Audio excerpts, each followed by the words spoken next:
Ipa ipusinggi thongna lingjel ngaktuna makhoigi ine haibasi matam pumnamakta ngakani haina Arambai Tengolgi Lusing Porel Korounganba Khuman Fongdoragli Piglabasu Manipur asi malemda makhoigi sasan numita de anisuba numitki masakne haina launariba British Lebaka Maithirani khangna nokna ima lebaki damakta thawai katuna lanthengna ki balebangni aikhoigi ipa ipusing aduda chelamba thongna lingjel matam pumnamakta ngakani adugumlaba ipa ipusing adugi aikhoisu ini haibasi matam pumnamakta utkani haina Arambai Tengolgi Lusing Porel Korounganba Khuman Fongdokre Wafam ngarang Manipur State Sumang Lila Council na sinduna Iboyaima Sumang Lila Sanglen Palace Compound da pangthokiba khongdom de thauram da phongdokibani mahakna makata na phongdokibada Anglo Manipur War hairaga khongdom lanfang khaktamak society asina ubagum tawbasi nungaite Anglo Manipur lan manungda tongan mafam tingda lan kaya British ka songnaki hairiba lan famting adudasu Manipur gi thongna faraba lanmi kaya laikide makoi punamak adubusu aikoina ningsingba changi haina phongdoki Bharat ki ningthau panba leiba khudingma British ka haktengnana lanthengna ki banate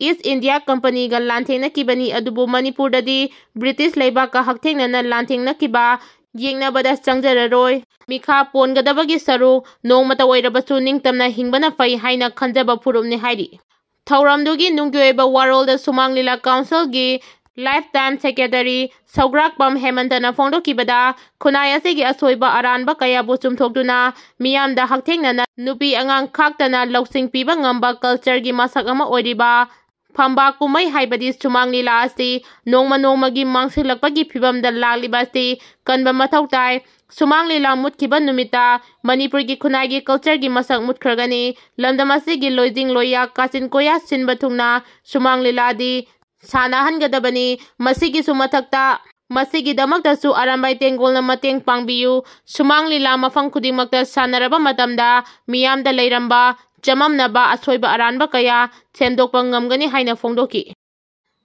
Lakliba May 3 amasung tamda tongan ming thonduna ningsing thoram pangthokadauri haukiba sahi lising ani kulhumdagi May 3 da Churchanpur district tagi haurakkiba Manipur gi violence ase ngasi fawa loisindana karamba matamda tangdu leitaba hanjilaktuna mahotsagum ingtapal lamdam ama oirakadagi haiba tamba ngamdana leiriba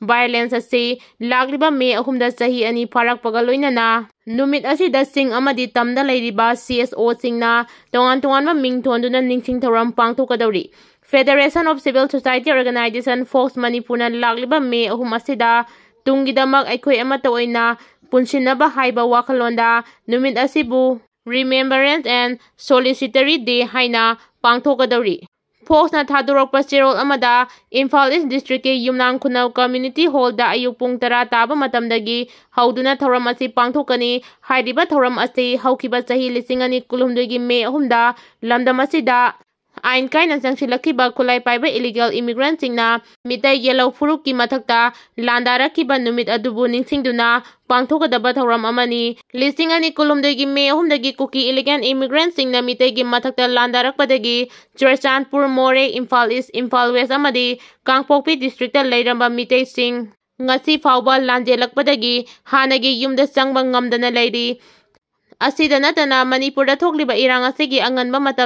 matamdugi state lengangna mathau taba law and order ningthina thabak paikhat haudabadagi inkhalakdiba mitai naharol singna isagi lam khungang amadi imalaibak Manipur kanjanabagi dama khulai paikhibani hainasu phongduragli Fox na sinduna pangthokadauriba thauramasi aikoi masel amatoina punsinduna lamdamasida nungsichana na leibaga loinana lamdamasigi indigenous identity ngakna leinabagi damak maru oina pangthokba thauram amani hainasu phongduragli nakal amaromdana lakliba May 3 asibu Kuki community gi leidiba tongan organization singna mitai community dagi sahi ani chumna tokhaina leiragle haiduna numit asibu Separation Day haina pangthokadauri Manipur violence da laikhidraba Kuki community gi miyoi singbu ningsingduna numit asida Wall of Remembrance haina Churchanpur district ki Tuibong station da amatawaina nungaitaba phongdokpaga loinana ikai khumnaba utkani hairi numit asida laikhidraba singi imung manunggi maikeidagi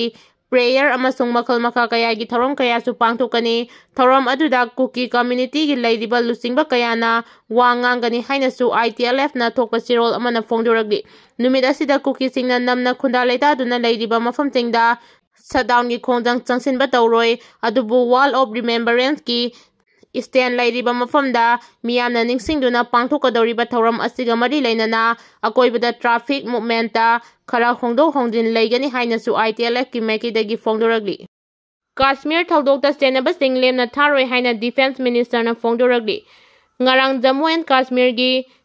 Pahalgam da yamdrabada tourist Kuntaruk nongmai kaptuna hatkiba thaudokta senabasing lemna tharoi haina Union Defense Minister Rajnana fongdokre ngasi New Delhi da pangthokba pawgi mifam amada Union Defense Minister Rajnana terrorist ki thawong adubu akanma mawongda condemn tawbaga loinana thaudok asida senariba amadi masibu chathanaba aronba thawrang tawriba sing lemna tharoi haiki Hauji army amadi police na paksana thiba humbagi thabak chathari hauji mafam aduda armed police personnel dising kaya thajin kre haidi